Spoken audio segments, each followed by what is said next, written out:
Alors, je continue à écouter des émissions sur la Bible.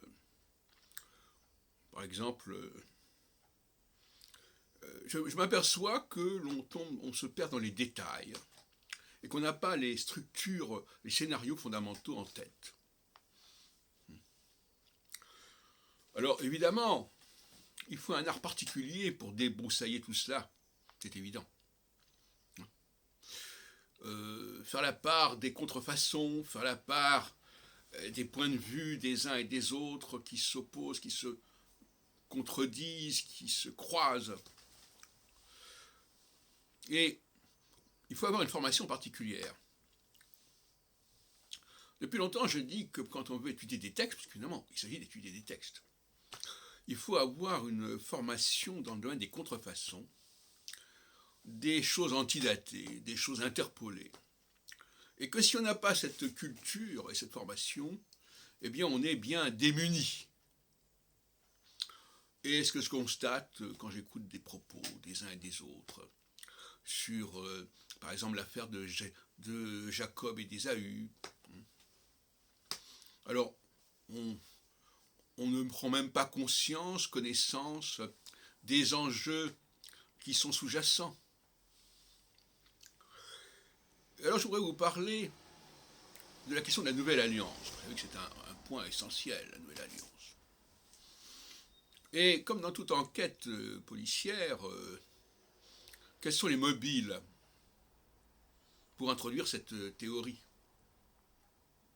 Vous me direz oui, mais non, vous direz oui, c'est Dieu qui propose ça. Non, non, mais soyons sérieux. Quels sont les mobiles qui font que va émerger cette théorie de la Nouvelle Alliance?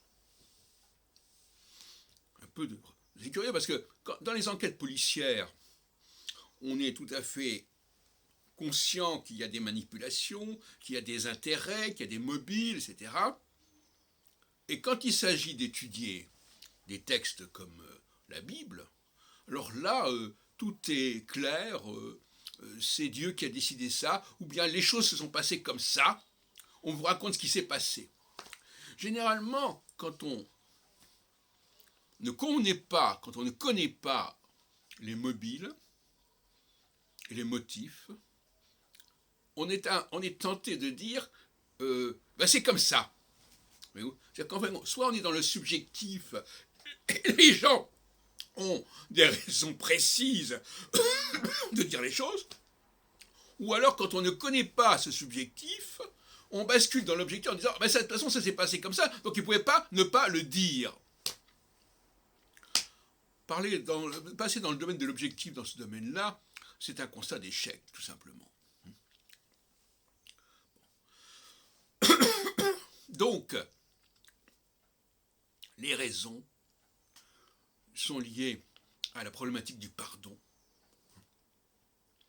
Quand on supprime la faute, il n'y a plus de pardon. Il n'y a plus de problématique de pardon. Puisque je ne peux pas avoir failli, je ne peux pas m'être trompé, puisque la nouvelle alliance, annoncée notamment par Jérémie 31, et je ne vous le rappellerai pas, mais c'est bien cela. Bon, peut-être qu'il faudrait vous rafraîchir la mémoire un petit peu, mais enfin, je pense que la plupart d'entre vous sont au courant. La nouvelle alliance dit expressément, excusez-moi, donc Jérémie 31,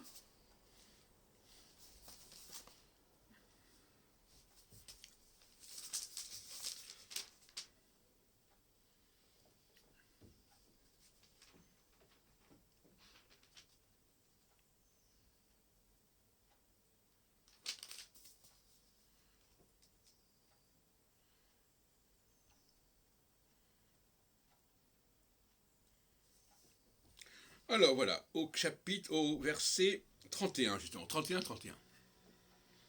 Voici que les jours viennent, déclare l'Éternel, où je conclurai avec la communauté d'Israël, entre parenthèses, hein. Donc on est bien sur Israël, le royaume d'Israël, et pas les Juifs. Une alliance nouvelle. Elle ne sera pas comme l'alliance que j'ai conclue avec leurs ancêtres, le jour où je les ai pris par la main pour les faire sortir d'Égypte. Mais voici l'alliance que je ferai avec la communauté d'Israël. Personne n'enseignera plus son prochain, ni son frère, en disant « Vous devez connaître l'Éternel », car tous me connaîtront, depuis le plus petit jusqu'au plus grand. En effet, je pardonnerai leurs fautes, et je ne me souviendrai plus de leurs péchés.